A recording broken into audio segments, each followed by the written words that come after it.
Have you ever dug a hole at the beach? Maybe you dreamed of reaching the other side of the world, but soon your arms get tired, the hole fills with water, and you realize the earth is far bigger than you imagined. Still, the urge to dig deeper is a very human one. We dig for treasure, for history, to build things, but the ultimate dig is the journey to the center of the earth. It's inspired science fiction and movies, with lost worlds and strange civilizations. The reality? It's unimaginably hot, and the pressure would crush you flat. Yet, what lies beneath our feet is truly mind-boggling. So let's imagine we have a super mole machine, the digger, made of a material that can survive anything. We climb in, seal the hatch, and begin our descent. Our adventure to see what really lies beneath the grass, the concrete, and the oceans. We're starting in a quiet Kansas field, right in the heart of the United States. The engines hum, the ground trembles, and we begin our journey. The first layer we must get through is the one we know best, the Earth's crust. This is the solid ground we live on, but it's just the beginning of a very long trip downward. As we leave the world of sunlight behind, the real journey begins. We're about to discover a planet more complex and extreme than we ever imagined. Ready? Let's dig. The crust awaits. The adventure to the center of the Earth has begun. The Earth's crust is like the skin of an apple, thin, fragile, and where all of human history has played out. Under continents, it's up to 70 kilometers deep. Under oceans, just 5. It's made of rocks like granite and basalt, broken into tectonic plates that slowly move, causing earthquakes and mountains. As the digger pushes down, we pass through soil, clay, and then solid rock. Humans have dug deep mines, but the deepest, the Kola super deep borehole, only reached 12.2 kilometers, barely scratching the surface. The deeper we go, the hotter it gets. About 25 degrees Celsius hotter per kilometer.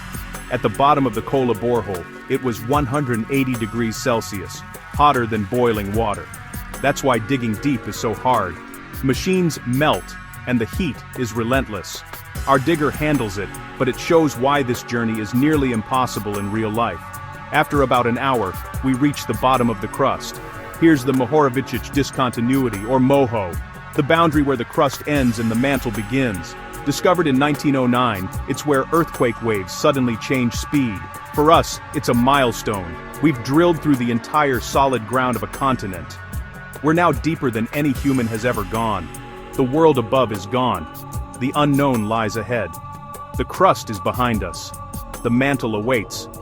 We're entering a realm of extreme conditions. Let's keep digging.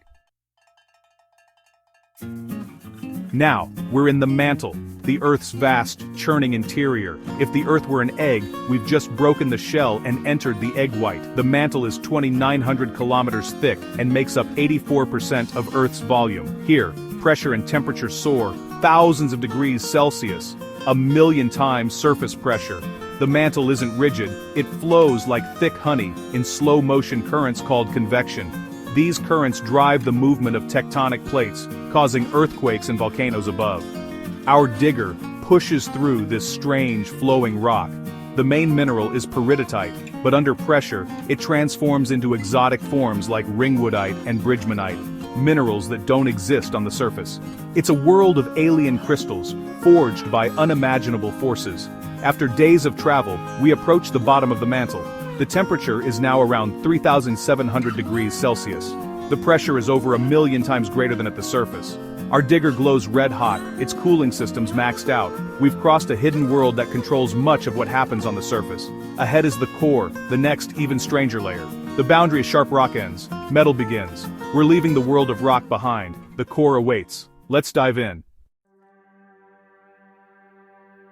We've crossed into the outer core, a vast ocean of liquid metal. Here, we're floating, not drilling, through a churning sea of molten iron and nickel. The outer core is 2,200 kilometers thick, with temperatures up to 6,000 degrees Celsius, hot as the sun's surface.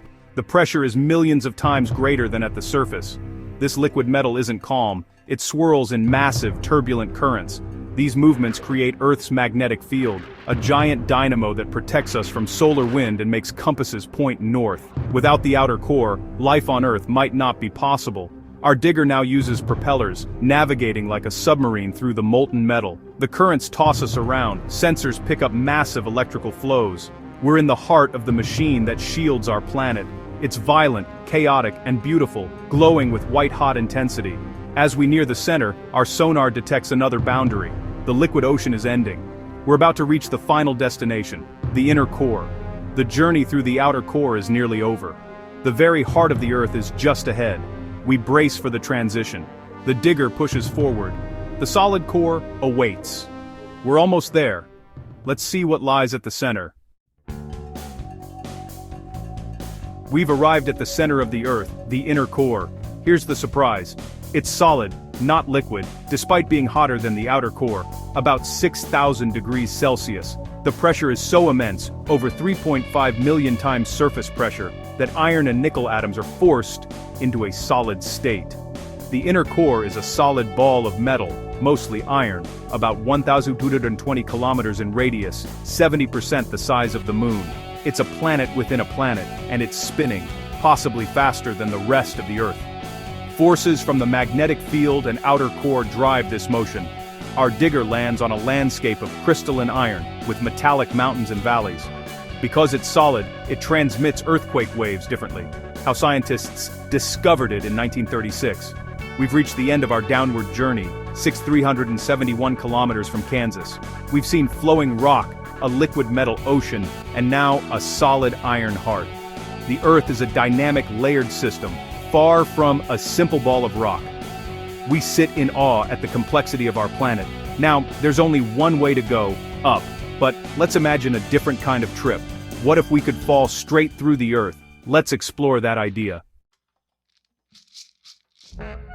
Imagine a tunnel straight through the Earth, a vacuum, heat-proof, pressure-proof. What if you jumped in? This is the gravity train thought experiment. You'd accelerate toward the center, reaching speeds over 28,000 kilometers per hour. Passing the center, gravity would pull you back, slowing you down until you reach the other side, arriving with zero speed. The whole trip would take about 42 minutes, no matter the distance.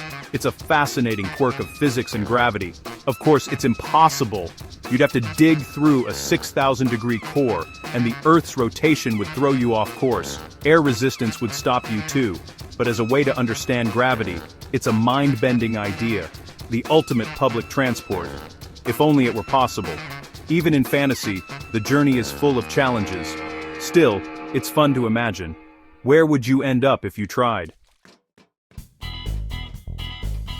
The idea of digging to China is fun, but most places on Earth have their antipode, the point directly opposite, somewhere in the ocean. If you started digging from Kansas, you'd end up in the southern Indian Ocean, thousands of kilometers from land. London's antipode is in the ocean, southeast of New Zealand. Most North American and European antipodes are in the sea. Only a few places connect land to land parts of China or Mongolia, to Argentina or Chile, and Wellington, New Zealand, to near Madrid, Spain.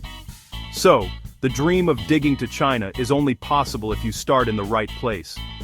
For most of us, the journey would end with a big splash. This highlights how much of our planet is covered by water. Even a simple thought experiment teaches us about Earth's geography. The world is vast, watery, and surprising. Digging through it reveals just how interconnected and mysterious it really is. Geography is full of surprises. The Earth is a fascinating place, no matter where you dig. Our journey is over, but the adventure of understanding Earth never ends. We've seen a thin crust, a vast mantle, a liquid metal ocean, and a solid iron heart. Each layer is more extreme and amazing than the last. What we know about Earth's interior is a triumph of human curiosity. We've never been there, but we've pieced together its secrets from earthquake waves, volcanic rocks, and magnetic fields. There are still mysteries: how the inner core formed, why the magnetic field flips, and what really happens deep below. The more we learn, the more we realize how much is left to discover. Some of the greatest wonders are right beneath our feet. So next time you stand on solid ground, think about the thousands of kilometers of rock and metal below. Our planet is beautiful, complicated, and powerful. We may never reach the center,